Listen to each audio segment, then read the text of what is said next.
بسم اللہ الرحمن الرحیم۔ السلام علیکم ورحمۃ اللہ وبرکاتہ۔ حیض اور نفاس میں احتیاطی تدابیر۔ جو عورت حیض سے ہو یا نفاس سے ہو اور جس پر نہانا واجب ہو، اس کو مسجد میں جانا، کعبہ شریف کا طواف کرنا اور کلام مجید کا پڑھنا اور کلام مجید کو چھونا درست نہیں۔ البتہ اگر کلام مجید جوزدان میں یا رومال میں لپٹا ہوا ہو یا اس پر کپڑے وغیرہ کی چولی چڑھی ہوئی ہو اور جلد کے ساتھ سلی ہوئی نہ ہو بلکہ الگ ہو تو اتارنے سے اتر سکے، تو اس حال میں قرآن مجید کا چھونا اور اٹھانا درست ہے۔ جس کا وضو نہ ہو اس کو بھی کلام مجید کا چھونا درست نہیں، البتہ زبانی پڑھنا درست ہے۔ جس روپیہ پیسہ پر یا تاشتری میں یا تعویذ میں یا کسی اور چیز میں قرآن شریف کی کوئی آیت لکھی ہوئی ہو، اس کو بھی چھونا ان لوگوں کے لیے درست نہیں۔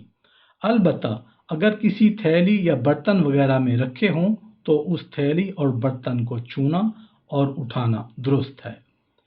کرتے کے دامن اور دوپٹہ کے آنچل سے بھی قرآن مجید کا پکڑنا اور اٹھانا درست نہیں۔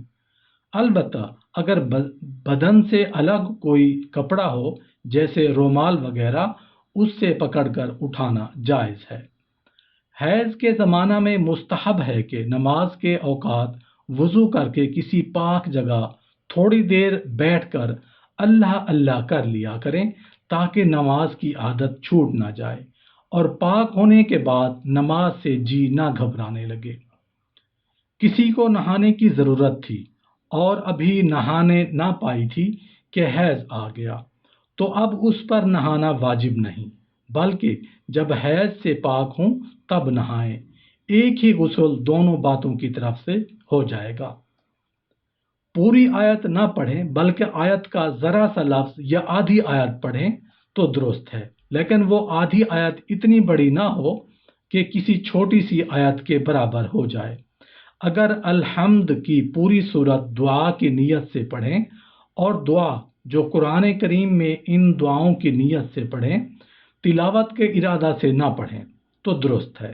اس میں کچھ گناہ نہیں، جیسے کہ ربنا آتنا فی الدنیا حسنہ وفی الآخرۃ حسنہ وقنا عذاب النار، یا جو سورہ بقرہ کی آخر میں لکھی ہے، یا اور کوئی دعا جو قرآن شریف میں آئی ہو۔ دعا کی نیت سے سب کا پڑھنا درست ہے۔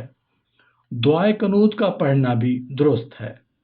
اگر کوئی عورت لڑکیوں کو قرآن شریف پڑھاتی ہو تو ایسی حالت میں ہجے لگوانا درست ہے، اور رواں پڑھاتے وقت پوری آیت نہ پڑھیں بلکہ ایک ایک یا دو دو لفظ کے بعد سانس توڑ دے اور کاٹ کاٹ کر آیت رواں کرائے۔